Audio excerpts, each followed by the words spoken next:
안녕하세요 여러분, 돈스토리입니다. 오늘 피사로 세 번째 챕터 들어가실게요. 168명의 스페인 정복자들이 잉카 제국을 강탈했던 극적인 스토리, 지난 시간에 말씀드렸는데요. 여전히 여러분들께서 궁금하신 부분이 있을 겁니다. 인구 1000만 대제국 잉카가 과연 꼴랑 168명한테 그렇게 한 방에 훅 가버리는 게 가능한 건가? 맞습니다 여러분. 아무리 화승총과 대포가 있어도, 그리고 수천 명의 왕의 군사들을 도륙하고 왕을 잡았어도 나머지 999만 명의 잉카 사람들은 그대로인데요. 그쵸? 사실 잉카는 전염병으로 거의 멸망했다고 봐도 무방할 것 같습니다.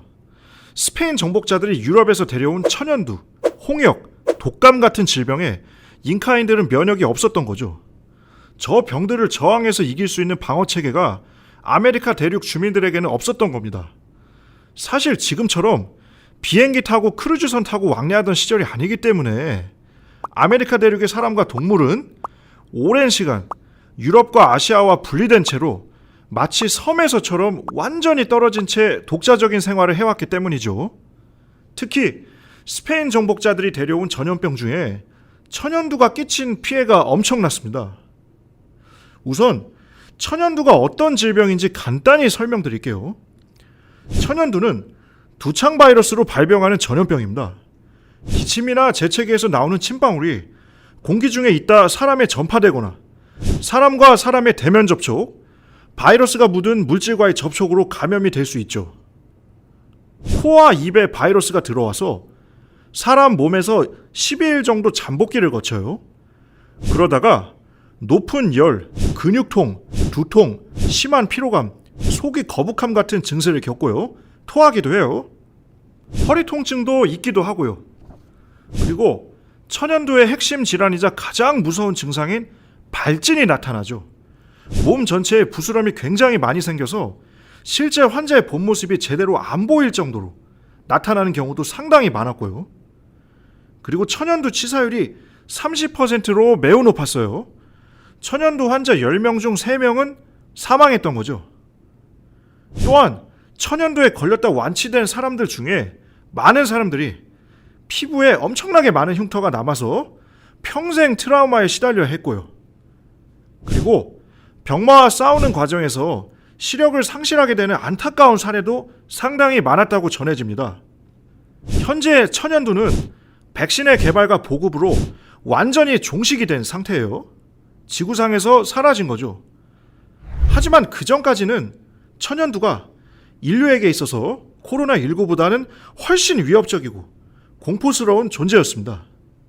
이렇다 보니 당시 스페인 정복자들과 천연두를 맞이한 잉카 제국의 주민들은 오늘날 코로나19와 함께 살고 있는 우리의 상황보다 훨씬 더 최악인 거죠. 병에 대한 지식도 전혀 없고요. 어떻게 전파되는지, 어떤 증상이 나타나는지, 치사율이 어떻게 되는지 전혀 몰랐고요.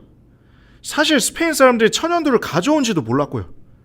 밀접 접촉, 침방울, 기침, 공기 전파 등으로 전염된다는 기본 사실도 그 당시는 전혀 모르죠.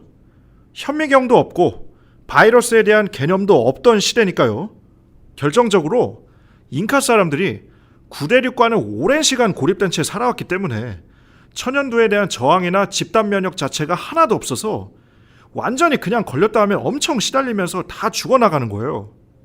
결국 천연두 때문에 잉카 제국 사람들 1000만 명 중에 950만 명이 죽고 50만 명 정도만 살아남게 돼요. 치사율 95%. 끔찍하죠. 100명 중에 5명만 살아남은 거죠. 자기 자신이, 가족이, 친구가, 사랑하는 사람이 다 그냥 사라지는 거죠. 생제욕이에요. 그나마 살아남은 사람들 중 상당수도 피부 발진으로 몸에 끔찍한 흉터가 많이 남은 채 평생 고통에 시달리며 살아가게 되고요. 또한 심한 후유증으로 눈이 안 보이는 주민들도 있고요. 정신적으로도 우울증, 무기력증으로 어려움을 겪고요. 그런데 자신들이 이렇게 죽어나가는 동안 스페인 정복자들은 보니까 멀쩡해요. 자신들은 지옥도 이런 생지옥이 없는데요. 잉카인들은 자신들이 신에게 버림받았다고 생각하게 되죠. 그리고 스페인 사람들에 대한 공포감과 두려움이 점점 커지게 됩니다. 스페인 정복자들을 어벤져스처럼 생각하게 돼요. 자신들은 죽어나가는데 스페인 사람들은 멀쩡하고 행복하게 잘 사는 것처럼 보이니까요. 그리고 자신들은 신의 저주를 받았다 생각을 하고 그냥 다 내려놓게 됩니다. 포기하게 되죠. 신과 같은 힘, 멀쩡하고 건강한 피사로 일당의 모습이요. 그러한 스페인 정복자들에게 저항해봤자 아무 소용없다고 생각하고 자포자기하게 되는 거죠. 정신적으로 완전히 패배하게 됩니다. 잉카 제국 전체가 천연두라는 신체적인 전염병과 무기력증이라는 정신적인 전염병에 무너져 버린 것이죠. 총과 대포가 아니라 천연두가 잉카 제국을 무너뜨린 거죠. 자, 여러분, 오늘은 여기서 마무리하겠습니다. 다음 편 아마존과 코로나19 편에서 피사로 이야기 파이널 챕터 들어가실게요. 그리고 돈스토리 교훈도 그때 말씀드리겠습니다. 감사합니다. 구독, 좋아요, 알람 설정 꼭 좀 잘 좀 부탁드릴게요.